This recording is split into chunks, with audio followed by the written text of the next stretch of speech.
Bahkan hal simpel seperti tidur itu sering diremehkan. Padahal tidur itu sangat berpengaruh terhadap kondisi mental seseorang. Apakah orang itu akan mudah tersinggung, mudah marah, moodnya naik turun, gampang cemas, bahkan sampai anxiety-nya itu kambuh hanya karena masalah tidur.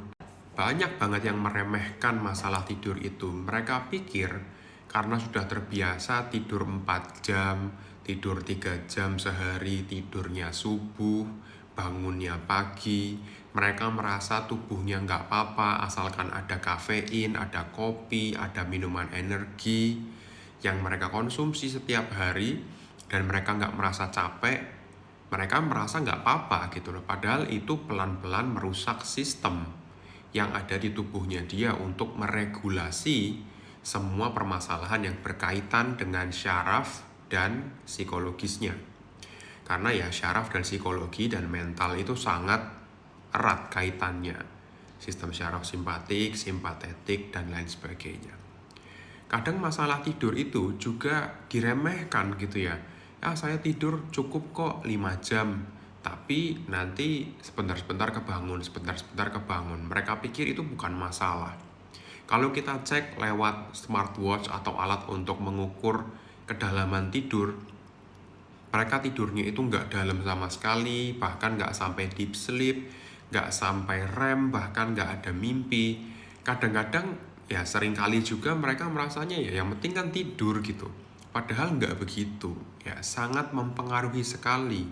Kalau kita nggak bisa tidur, anggaplah tidurnya itu ya antara nggak bisa untuk pules tidurnya, atau nggak bisa memulai tidur, atau tidurnya itu patah-patah gitu ya, baru setengah jam bangun, atau sering ada night terror atau sleep terror, nightmares gitu ya, recurrent nightmares gitu, itu pasti akan berpengaruh. Coba aja deh kalian susah tidur 2 hari aja, pasti kalian akan susah sekali buat ngatur atau regulasi mood kalian. Susah banget untuk regulasi emosi. Susah banget untuk tetap tenang, nggak cemas. Kalau kalian nggak tidur, misalkan 5 hari, 6 hari, pasti akan muncul-muncul kayak halusinasi. Akan ada suara-suara. Itu memang karena otaknya itu capek gitu loh. Makanya saya sangat menyarankan sama kalian semua untuk pertolongan pertama ya. Kalau kalian punya masalah-masalah tertentu dalam mental psikologi adalah perbaiki tidur kalian dulu. Karena tidur itu penting sekali, sangat penting. Misalnya nih ya, kalau kalian tidur, misalnya sering kebangun karena mimpi buruk, ya coba sebelum tidur kalian jangan nonton yang aneh-aneh dulu. Atau kalau kalian punya permasalahan dengan pasangan, dengan saudara, dengan orang tua, dengan siapa yang mengakibatkan kamu punya trauma tertentu, coba selesaikan itu dulu dengan bantuan profesional sehingga tidurmu itu bisa terbantu dan semakin baik gitu loh. Atau kalau kalian nggak punya masalah yang besar seperti itu yang bisa mempengaruhi tidur, coba cek dari kebiasaan tidurmu, kebiasaan sesuatu yang bisa mengganggu pola tidurmu. Misalkan, apakah kamu rutin berolahraga atau tidak, bagaimana konsumsi kafeinmu, bagaimana kondisi kamarmu, apakah berisik atau tidak, nyaman atau tidak, bersih atau tidak, apakah teman sekamarmu itu mengganggu gitu, mengganggu tidurmu, atau mungkin kamu sering main handphone dulu, main laptop, main nonton TV, main komputer sebelum tidur padahal sudah waktunya tidur jam 10, 11 gitu sehingga mengganggu.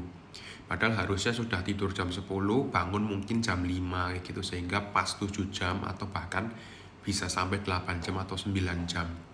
Kadang-kadang hal-hal kebiasaan kayak gini itu sangat mempengaruhi. Kalau orang minum kafein pagi gitu, anggaplah jam 7, itu masih aman.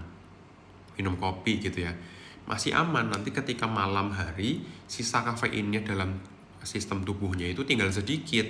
Jadi mungkin gak akan terlalu banyak mengganggu. Tapi anak muda zaman sekarang, ya bahkan bapak-bapak zaman dulu pun juga sering minum kopi malam-malam, sering minum kopi sore-sore, sehingga nanti sisa kafein di dalam tubuhnya itu masih banyak ketika malam sehingga pasti akan mempengaruhi pola tidurnya. Orang sih tetap bisa tidur gitu karena mungkin hormon-hormon seperti adenosinnya itu menumpuk sehingga tetap capek dan tidur gitu kan, karena kafein kan berikatan dengan kunci yang sama dengan adenosin gitu, sehingga kalau kafeinnya berkurang, adenosinnya itu akan melekat lebih banyak dan lebih capek, lebih ngantuk. Tapi apakah tidurnya itu akan lebih baik gitu, akan membaik? Enggak. Kalau masih ada kafein di sistemnya itu enggak bakal. Coba kalian cek aja dengan smartwatch, dengan alat cek tidur gitu ya. Kalau ada sleep clinic dekatmu, coba cek aja. Pasti akan kacau sekali. Kamu nggak bisa tidur pules, cycle tidurnya itu berantakan, nggak bisa deep sleep, macam-macam deh.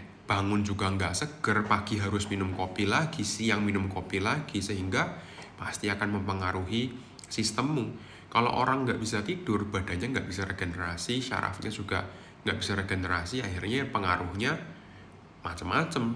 Secara fisik pengaruh, secara mental juga pengaruh gitu loh. Sehingga kalau boleh saya saran ya, kalian selesaikan masalah-masalah besar yang berpengaruh pada tidurmu. Kalau memang nggak punya masalah yang besar ini, coba deh ubah kebiasaan-kebiasaan yang bisa mempengaruhi tidurmu. Paling gampang itu atur minum kafeinnya. Kemudian atur tempat tidurmu, atur suhunya, pencahayaannya, cahaya biru sebelum tidur, membuat rileks dulu sebelum tidur. Banyak ritual-ritual yang bisa kita lakukan sehingga kita bisa tidur dengan lebih baik. Misalnya minum teh chamomile dulu sebelum tidur, atau kita relaksasi dulu, atau ada massage untuk relaksasi, macam-macam deh bisa kita lakukan gitu loh. Sehingga kalau tidur kita baik, pasti akan berpengaruh. Nanti pasti akan bermanfaat sekali deh, bahwa kalau kalian memperbaiki tidur, pasti moodmu akan membaik, regulasi emosi lebih baik, nggak gampang cemas, nggak gampang kaget, nggak gampang marah, dan lebih bisa terkontrol semua permasalahan mentalmu karena dirimu merasa aman. Kalau orang kurang tidur, tubuhnya itu selalu merasa dalam kondisi terjaga, kondisi dalam bahaya, alarm survival mode gitu loh. Sehingga kalian coba dulu perbaiki pola tidurmu itu atau kualitas tidurmu, dan hal-hal yang mempengaruhi tidurmu di sebaliknya gitu ya. Semoga sih dari Fiti hari ini bisa bermanfaat, dan salam sehat jiwa ya untuk kita semua.